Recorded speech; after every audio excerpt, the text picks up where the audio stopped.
To discuss the tariffs and more, we are joined by Time Magazine executive editor Ben Goldberger. Ben, good morning. Good morning. Let's start right there. Natalie just mentioned there is a new potential trade agreement, the North American trade agreement on the table. We heard the Mexican president respond. What was the White House's political thinking with this?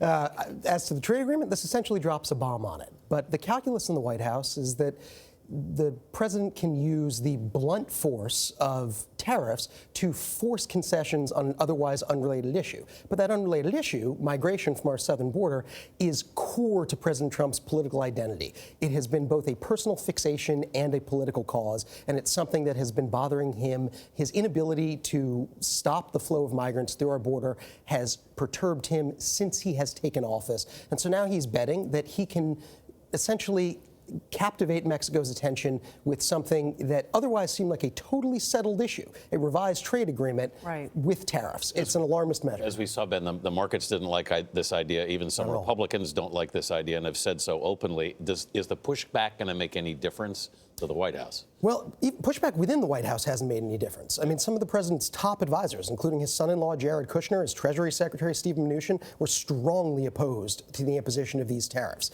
But the president has long been a believer in these exact tactics. He was advocating for tariffs on the Japanese as a private citizen in the 1980s. He is convinced that they work, and no one, whether they're in his party or not, has been able to get him to believe otherwise. Moving on now to the Russia investigation, a prominent figure we've all been waiting to hear from, Robert Mueller, came out, essentially said what he meant to say, or at least tried to clarify. Report, yeah. But really, is it the distinction between, did he make the distinction between an independent counsel and a special counsel here?